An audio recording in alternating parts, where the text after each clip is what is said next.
Hello, and welcome. Ah yes, the summer of 2023 anime season.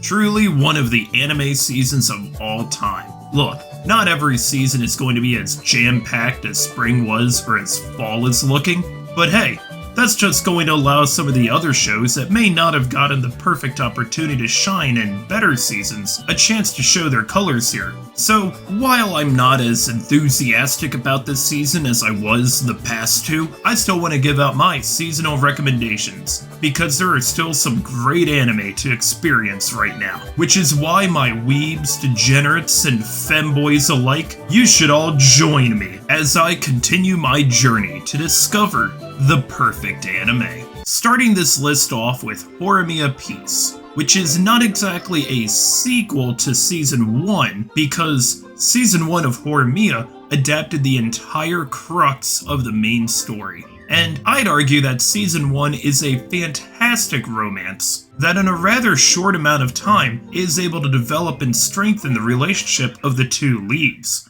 But where Horimiya was a romance, Horimiya Piece is a slice of life.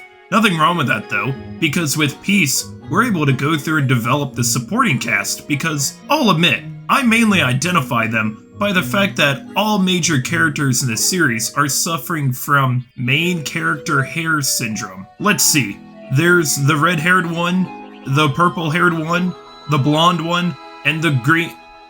Actually, was Shu even in Season 1? Joking aside though, I'm still enjoying the series a lot. It doesn't really feel like the season is just filler, and it's nice to see Cloverworks willing to complete their already completed series. And while I didn't remember them all, I still like the side characters, so having them get a chance to shine and develop is really nice. All in all, solid anime, so A tier, but please watch Horimiya Season 1, you won't regret it. Helck is already very different than most fantasy anime we get these days, because instead of trying to defeat the Demon Lord, he already did that, and instead wants to become the new Demon Lord. Nah, he didn't defeat the previous one to save humanity, because I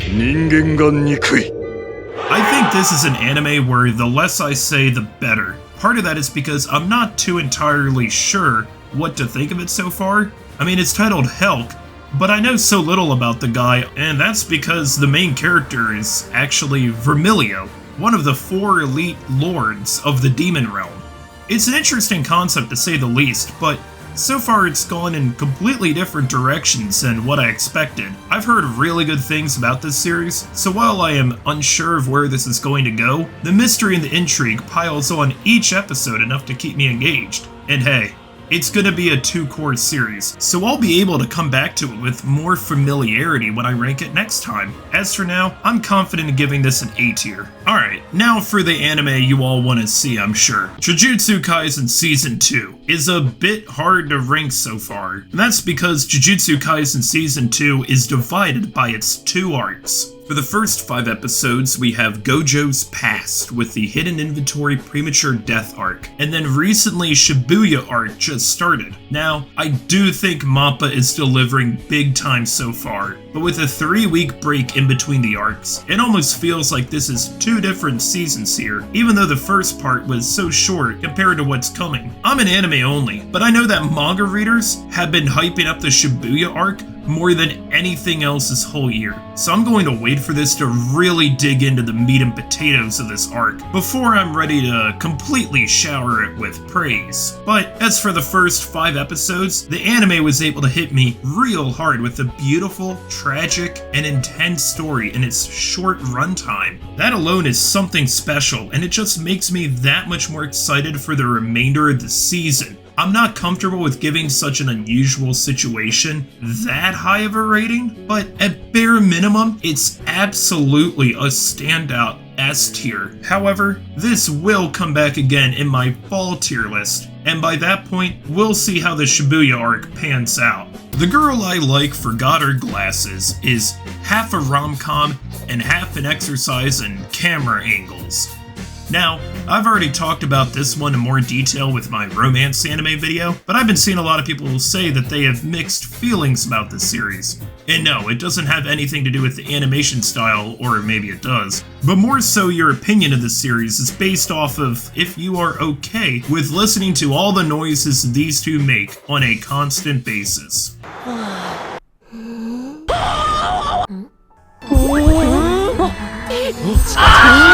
Comer here is startled at just about everything Mie does, and Mie has a tough time remembering how to see properly.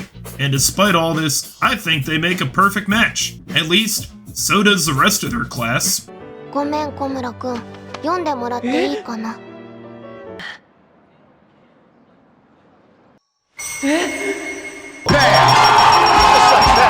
This anime is definitely a mixed bag depending on who you ask, but for me, I mean they're like 13. I'm willing to cut them some slack on figuring out their feelings for one another.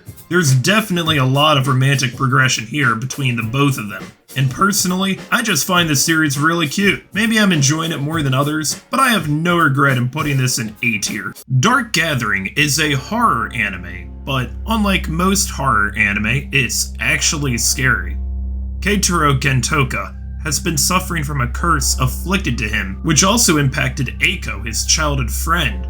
One day he gets a job tutoring Eiko's cousin, Yayoi, who is the basis of all the neighbor's kid memes. They go around their town hunting for ghosts in order to hunt down and find the apparition that took away Yayoi's mother's spirit. Now, I don't know about you, but no spirit or ghost can compare to the level of fear caused by both of our main female leads. Yayoi doesn't just capture ghosts, she brutally tortures them without feeling anything. I mean, just look at her. And then there's Eiko, who is straight up obsessed with Keitaro to unhealthy means. On the flip side though, when was the last time we got a yandere main female lead? And all three, despite their quirks, work really well together. And I like Keitaro as a protagonist quite a lot. He might act like he doesn't want to be here, but unfortunately for him, he keeps attracting spirits. I can tell there's definitely a lot more coming for this series, and I'm excited for it. For now though, I'm real confident in putting this in A tier. Mushoku Tensei Season 2 is absolutely still as amazing and incredible as Season 1 was. There's a good reason why this is being heralded as one of, if not the greatest isekai ever made. Even though with Season 2, it's a much more personal and slowed down adventure than what we've seen so far. Rudy deals with the aftermath of how Season 1 ended. He's left feeling completely alone in this world, and must traverse through it claiming a name for himself. Where Season 1 focused much more on the world building itself, Season 2's strong point is the character development of Rudy, as well as some of the faces new and returning to the series. For instance, in Season 1, you may have seen Elinalise and thought that she was horny incarnate, but now, well, go ahead, put this on, since you want to be bred so much. But even she gets to develop as a real character here. I know this series definitely isn't for everyone for one reason or another, which I'm not going to go into, but this is my tier list, and there was no other anime I was more excited for and has delivered this season more than Mushoku Tensei. It absolutely continues as a god tier anime. And then there's Liar Liar. Now, I'm all for mind games anime. I love Death Note and Kogias as much as the next guy, and last year Tomodachi Game was a nice surprise. But Liar Liar isn't necessarily in the same vein as those. This takes place on an academy island, where social standing is dependent on how many stars you have. The main character is a 1-star bottom bitch, but somehow manages to beat one of the best players on the island, and gets an ability that allows him to pretend that he's a big shot 7-star, the highest rank, hence the lying part. But the student he beat is lying too that she's someone else, and really everyone's lying about something. The games aren't described too much, and the pacing is so quick that all I'm left with is believing that every solution is just, I press the win button and I win. Maybe it was supposed to be more of an ecchi harem type show, but I don't even know if that's the case. Really, I think this anime is just a bit too rushed. I've watched every episode, and the best thing I can say still is that the OP slaps, but this just isn't doing it for me. It's not the worst anime of the year for sure, but I'd say it's probably the most disappointing, so C tier.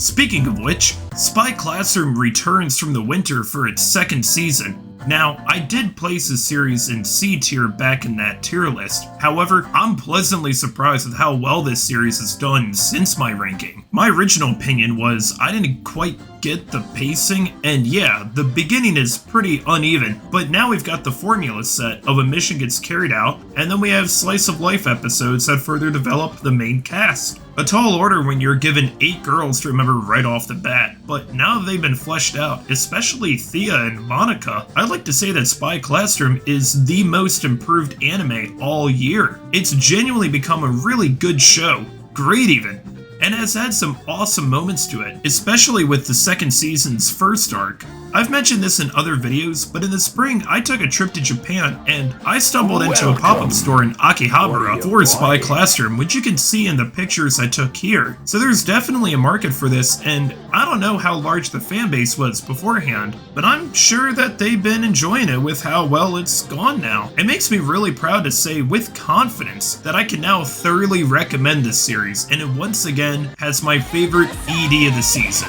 Props to you, Studio Field. I love it when a series improves, and I'm very much looking forward to more from Spy Classroom. I'm more than willing to put this into A tier where it now belongs. Reign of the 7 Spellblades is being slept on too much. I don't know why I haven't seen too many people talking about this show that much. Maybe it's because overall this isn't the most exciting season for anime, or perhaps a lot of people aren't too into JC Staff Productions, but they've been giving their A game for this. Just listen to the sound design, it's incredible. And you have the absolute action fest of episode 4 with camera angles that Studio Gohans would blush at. But what's it about? Oliver Horn and his 5 buddies here all attend Death Hogwarts. Okay, that's not the name, it's Kimberly Magic Academy. But 20% of all students before they graduate, they how do I put this? They die. Now if you're confused why this is called Reign of the 7 Spellblades, even though there's only 6 of them, that's because the 7th Spellblade is none other than Mash Burn Dead. Okay, maybe not. While this series begins as a more lighthearted magic school adventure, eventually you get to a major revelation that turns this into a much darker series than originally shown. It also helps that it is probably my favorite OP of the season. It just feels so magical. I'm hooked. Not only is this an S tier, but I implore you all to check this out since it's so underrated. The Dreaming Boy is a Realist is about this guy named Wataru Sajo, who has a major crush on his classmate, Aika Natsukawa, and has for some time, until one day he realizes that he is doing the wrong thing and acting too much like a creep. Therefore, he decides to distance himself from her as much as possible and reform his ways. He still loves her, but doesn't want to impact her life any longer. You see, there's post-nut clarity, but Sajo has unlocked the hidden form, pre-nut clarity, because he is never going to nut. I think there's definitely a good premise here, but I'm just unsure about what to do with this show. It's nice to see over time how much the two realize how they've treated each other in the past and grow from their mistakes, but I've never seen a rom-com with a female lead who's just this absent. I thought just Sajo was supposed to leave her alone, not the audience as well. I've actually been enjoying this series a lot more as it's gone on. The several episodes we got of the summer break have been some solid character development, but that also brings into the problem that every female character he befriends is a much better fit for him than Aika. This anime is definitely a bit of a mess, but once again, I don't dislike it. I find a lot of charm here and I like the OP a lot. Unfortunately, I don't think it's enough to save this from being a C-tier anime. However, I am looking forward to the sequel. The Dreaming Boy is a Surrealist. Zom 100, Bucket List of the Dead, is a fantastic anime when it's actually out. It's impossible to talk about this series without bringing up the multitude of delays. At the time of recording this, we still aren't sure when all of the remaining episodes will be out. But what about what we've seen so far? In that case, I'm happy to say it's an incredible series. If you watch my video about the perfect first episode of it, and you should watch that one because it's really good, then you'll know it had a strong first impression, one that's technically impossible to recreate. But this is still my favorite zombie series in years, since I don't even really like zombies. Having a zombie apocalypse based around how much fun the MC is having and living his life to the fullest is such a cool concept that this series does justice. It does hurt to see all the production issues going on with this, but it is still a genuine S-tier anime. I'm really hoping that the same thing that happened in Nier Automata's anime doesn't happen here.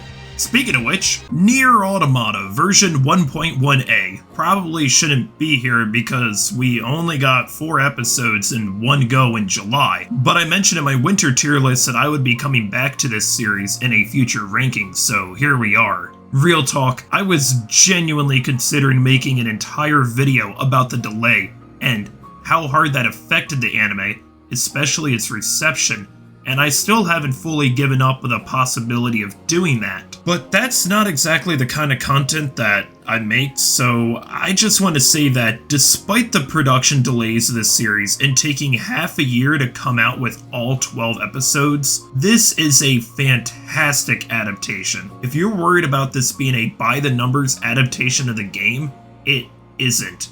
Yeah, the core story's there, but they bring in elements from the mobile game, other stories, even the stage play, giving proof that we're all living in Yoko Taro's world. Putting all the issues this had going against it aside, I'm really proud with what A1 was able to accomplish here, and I have high hopes for the continuation. But please, have that come out when it's ready. But I love this series so much, and the anime did not disappoint. This is an S tier.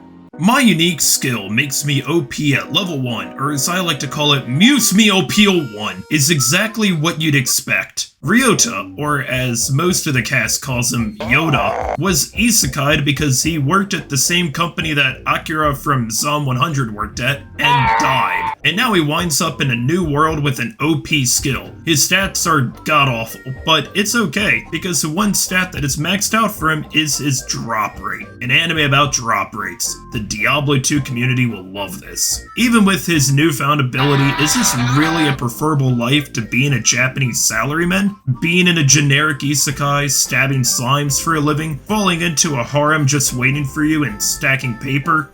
Actually, sign me up. Ryota isn't like your normal isekai protag because he doesn't use a sword or magic, but instead, gun. He just wants to live a quiet life with his ever-increasing harem, and occasionally forcefully break up peaceful union strikes like the scab he is.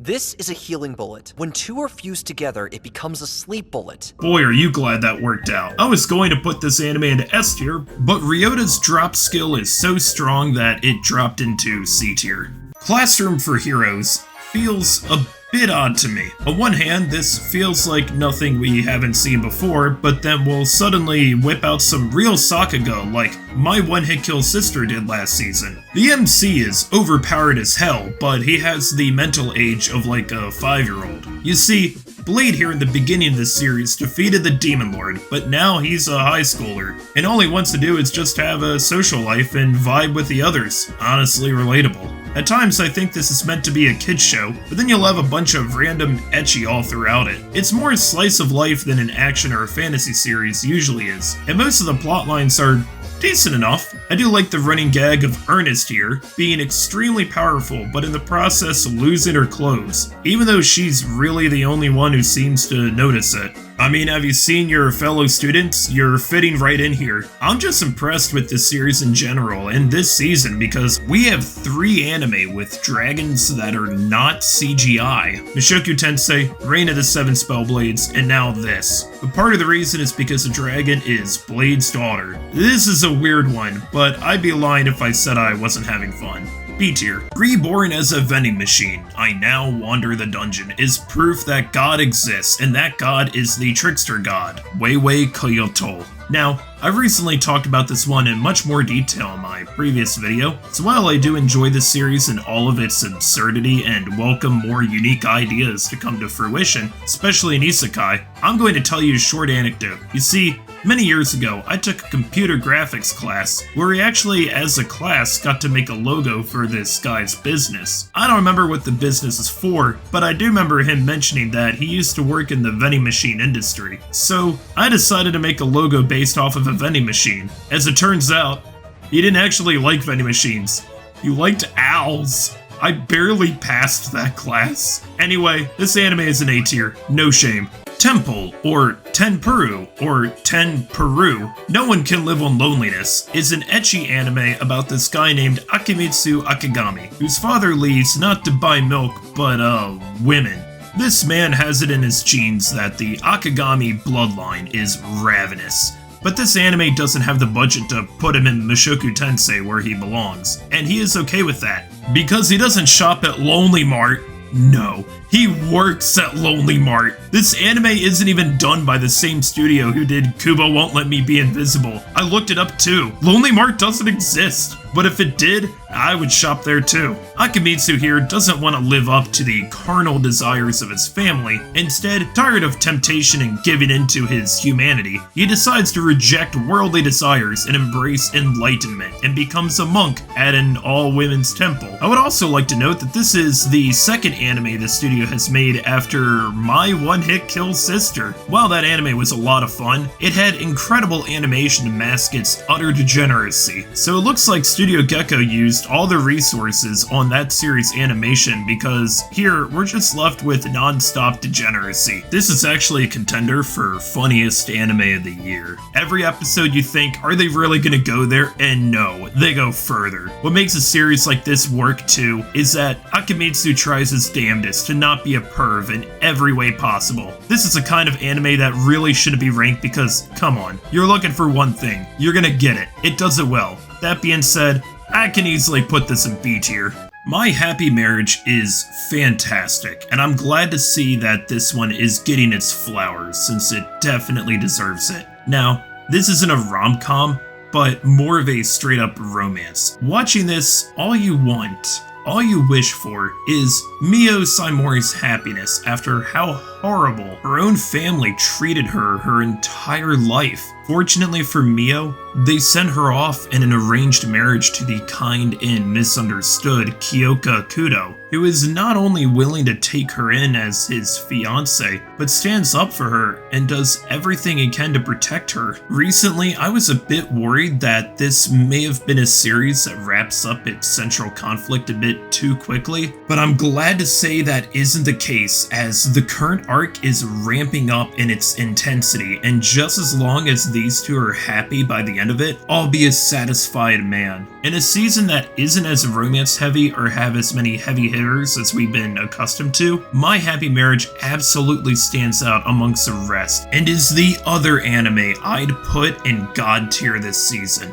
Undead Girl Murder Farce continues the trend of having an anime title be 4 words strung together to form something dark and mysterious that began with Dead Mount Death Play last season. But don't be fooled by its title, as this is the Super Smash Brothers of the late 1800s literary world. We've got Sherlock Holmes, Professor Moriarty, Arsène Lupin, The Phantom of the Opera, royalty-free vampires, and others. So far, the main characters have been touring Europe, but I can't wait for them to eventually go to America and meet some of our folklore characters, like Paul Bunyan and Saul Goodman. Now, this series is about Aya, an immortal, but if you ask me, she should have quit when she was just a head.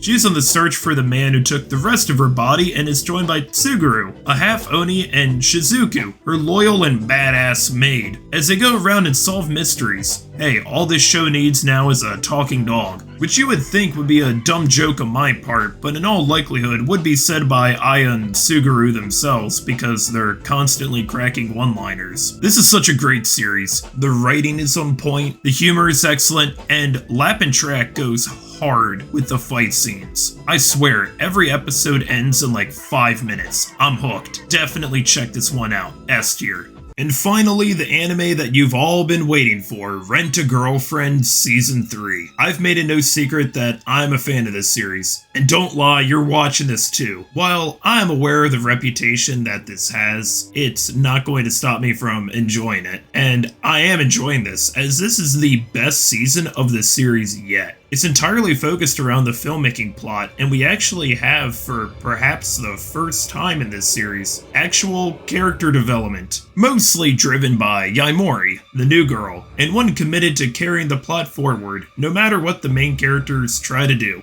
If you're worried about getting into it, you really shouldn't, because there's no regaining your humanity after this. But fear not, because I have stared into the abyss long enough, and now I am the abyss. I'm going to put this into A tier, but to avoid any potential controversy for that, I will give the people what they want and place this in every tier. And so here we are. If you're wondering where Bleach is, I have never actually watched Bleach before, so I'd say it's pretty good. I'll get to it eventually. Yeah. Other than that, I know this isn't as exciting as a season as the previous one was, but fortunately there's still a decent amount of strong hitters here, as they bring us one step closer to finding the perfect anime. And looking at next season, it's pretty exciting with what's coming up, so make sure to sub Spellblade for more 2D animated dragons. But of course, I didn't watch every anime this season, so if there's one I didn't rank, then be sure to tell me what you think in the comments below. Now, if you'll excuse me, I'm going to look up job applications for my nearest Lonely Mart. Remember to keep watching anime, and have a good one.